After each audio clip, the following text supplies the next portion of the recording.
Hello, सत श्री अकाल, नमस्कार। दिस इज भावना। और कल एनसीटीई ने ट्वीट जारी किया है जिसमें उन्होंने बताया है कि अब बीएड 1 साल का भी होगा। जी हाँ, मैं सही बता रही हूँ आपको कि अब बीएड 1 साल का भी होगा। तो आइए जल्दी से जानते हैं कि वो 1 साल का बीएड कहीं आने वाले टाइम में इनवैलिड तो नहीं हो जाएगा। देरी ना करते हुए सीधे आप पॉइंट में आते हैं, ठीक है। तो सबसे पहले क्या है, देखो 4 साल का बीएड है, ठीक है। 4 साल का बीएड क्या है, जो सब लोग जानते हैं, कहाँ होता है? आफ्टर आफ्टर 12th, ठीक है। आफ्टर 12th क्या होता है? 4 साल का बीएड हम अब सीधे डायरेक्टली कर सकते हैं, जिसमें ग्रेजुएशन भी इंक्लूडेड है, ठीक है। जिसका फुल फॉर्म मैं बता देती हूँ आपको, इंटीग्रेटेड टीचिंग एजुकेशन पॉलिसी, ठीक है। ये बीएड कब होता है? आफ्टर 12th के बाद आप डायरेक्टली इसको कर सकते हो। इसमें ग्रेजुएशन भी इंक्लूडेड है और साथ ही साथ आपका बीएड भी हो जाता है, ठीक। उसके बाद हम अब बात करते हैं जो करंटली बीएड चल रहा है। करंटली बीएड कितने साल का चल रहा है? ये चल रहा है आपका 2 इयर्स का, ठीक है। 2 इयर्स का चल रहा है और ये किसके बाद होता है? आफ्टर ग्रेजुएशन, ठीक है। इसको हम करते हैं आफ्टर ग्रेजुएशन, मास्टर्स के बाद भी कर सकते हैं, ऐसा कुछ नहीं है। पर यहाँ सबसे मिनिमम क्राइटेरिया मैं बता रही हूँ कि आप इसको जैसे ही आपका ग्रेजुएशन कंप्लीट होता है, you can apply for BEd, ठीक है।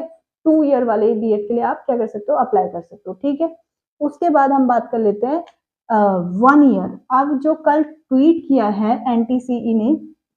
एनसीटीई ने, तो उसमें क्या बताया है? नेशनल काउंसिल टीचर एजुकेशन, ठीक है।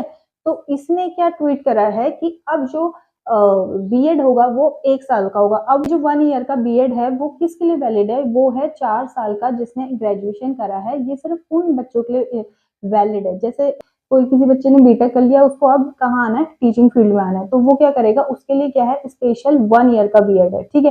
तो अब समझे आपकी बीएड किसके? ये 1 ईयर का बीएड किसके लिए? 4 साल के जिसने ग्रेजुएशन कर रखा है उनके लिए बीएड है। बात एक ही है, देखो 2 साल और 3 साल, यहाँ भी 5 साल लग रहे हैं, और यहाँ 4 और 1 5, दोनों में ही 5 साल लग रहे हैं। ये 1 साल का बीएड इसलिए बनाया गया है कि भैया 4 साल का जिसने ग्रेजुएशन कर रखा है तो उसका और ज्यादा टाइम ना लगे, तो उन्होंने 4 साल की ग्रेजुएशन के साथ 1 ईयर का बीएड इंक्लूड करा है, ठीक है। तो उसके बाद और डीएलएड क्या है? डीएल पहले बीएड क्या करते थे? बीएड वाले जो स्टूडेंट होते थे वो 1 से लेकर के पूरे 12th क्लास तक का पढ़ा सकते थे, ठीक है। लेकिन अब क्या कर दिया? पिछले साल से क्या कर दिया? बीएड को प्राइमरी से हटा दिया गया है। बीएड वालों को कहा गया है कि आप 6 to 12th पढ़ा सकते हैं, ठीक है। अब 1 to 5th कौन पढ़ाएगा? कौन उसके लिए एलिजिबल है?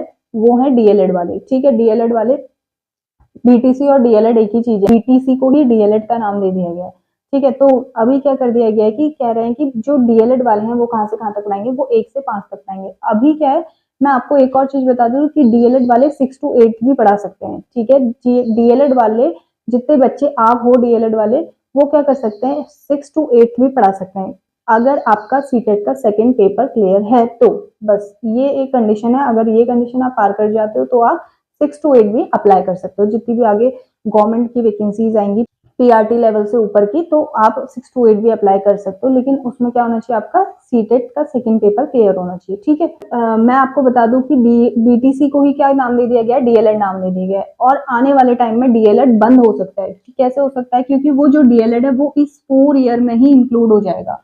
जैसे ही एनईपी लागू होगी ना, अच्छे तरीके से, मतलब एनईपी लागू होगी। एनईपी क्या है मैं बता दूं आपको, NEP is national education policy, ठीक है। अगर ये अच्छे से सारी जगह बहुत अच्छे से लागू हो जाती है तो तब क्या कर, तब ये डीएलएड को हटा करके 4 ईयर वाले बीएड में ही इंक्लूड कर देगा। ये डीएलएड बीएड सब हट जाएगा, ठीक है। लेकिन इनवैलिड कुछ भी नहीं है। अगर किसी बच्चे ने सही तरीके से सही चीजें करी हैं तो वो कभी भी इनवैलिड नहीं होगी आने वाले टाइम में।